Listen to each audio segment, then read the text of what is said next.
Have you ever had something you love dismissed because it's just pop culture?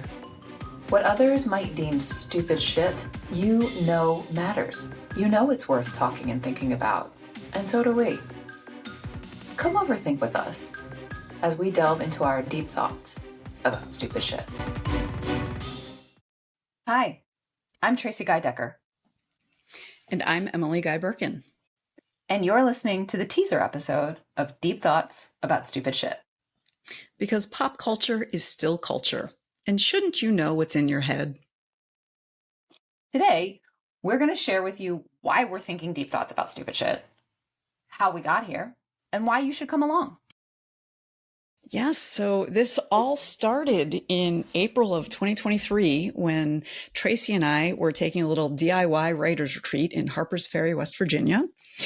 And we were talking about Lucifer because that is probably about 78% of all conversations we have.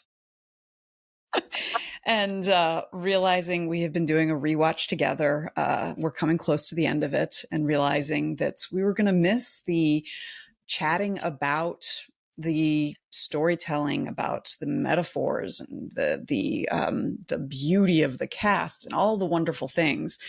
And I made some offhand remark about how I know I always have deep thoughts about stupid shit. And that's when you said, that is a great title for a podcast. We started with the title, and then I opened my notebook and I was writing all over the place. My pencil was just flying, all the stupid shit we could talk about. I was just so excited thinking about all the pop culture that I would love to do a deep dive into. Because, well, for one thing, there are several aspects of pop culture that I have at least an hour-long monologue to go into and no one to share it with. But also because I love talking this kind of stuff over with Tracie. For one thing, she's incredibly funny, and she has this very smart and incisive way of looking at things that I don't necessarily see. And I hope she might say the same about me. There are things that I see that she wouldn't necessarily see. Yeah, you often will bring in like another piece of pop culture or high culture and sort of say, oh, it's like this when this happens. And then that like sheds new light on it. Or sometimes I think both of us struggle sometimes with seeing subtext. And so together we can often tease it out, which is pretty fun. And I think the other thing about it, about the way that you and I work together when we have deep thoughts about stupid shit, is that it ain't stupid. Right. I think that like broader society, like it encourages us to not think too hard about pop culture, because that's part of the way that, you know, the machine helps keep the, you know, grease flowing and helps keep us like in the places where we're meant to be. They help romanticize gender norms or police or whatever it might be that helps keep the status quo. And so, you know, scratching a little deeper and thinking about like, who does this serve and what message is this giving if we internalize it is, I mean, it's just fun, but I also see it as an act of resistance against oppressive forces. And also an act of like giving myself and others the tools to write our own stories. Well, it does so much to help contextualize what culture is, in that we tend to poo-poo culture that isn't specifically, you know, dead white dudes. Right. And it's not until years later that we realize, no, this was a cultural touchstone. This affected people. And so one of the things that I really love about examining pop culture is recognizing how influential it is, and how subversive it can be.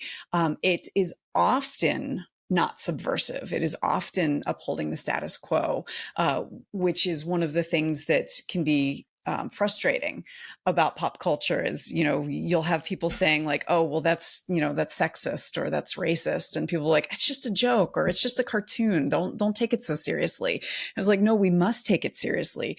But then there is also the fact that pop culture is where the people who are marginalized can get their culture in front of a lot more people. And that I find very exciting. I find all of it very exciting, just to talk about the things that people are talking about, the things that people are consuming, that they're thinking about, that are providing a framework for the way that they look at the world.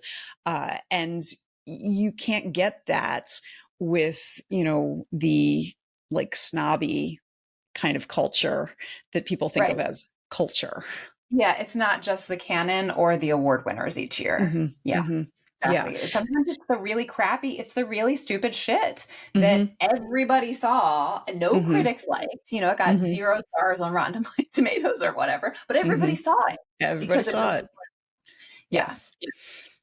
And that's, I don't know that there's enough people talking about it. I've always said that, if I had a million years, I'd want to go back to college and get some sort of degree in studying pop culture, because I think that it would be fascinating, particularly if we could look back at like pop culture from previous generations, like the 19th century. The most best-selling novel of all time was this novel written for women that housemaids were reading for like 50 years, and it's kind of forgotten because men didn't take it seriously. Because it was pop culture. Because it's pop culture, and it's a pop culture that appeals to women. Yep, and therefore it's deemed stupid shit. Mm-hmm. Yep. Mm-hmm. All right, y'all. If this sounds interesting, if you're like, whoa, yeah, okay, tell me more. That's some deep thoughts about stupid shit. We will tell you more. So stay tuned. Subscribe. Deep thoughts about stupid shit with Tracie Guy Decker and Emily Guy Birken. I use a hyphen. She does not. I do not. We'll see you on the other side. Thanks for listening. Our theme music is Professor Umlaut by Kevin MacLeod from incompetech.com. Find full music credits in the show notes. Deep Thoughts is a labor of love, but that doesn't make it free to produce. You can help keep us overthinking. Support us through our Patreon with a link in the show notes. Leave a positive review so others can find us.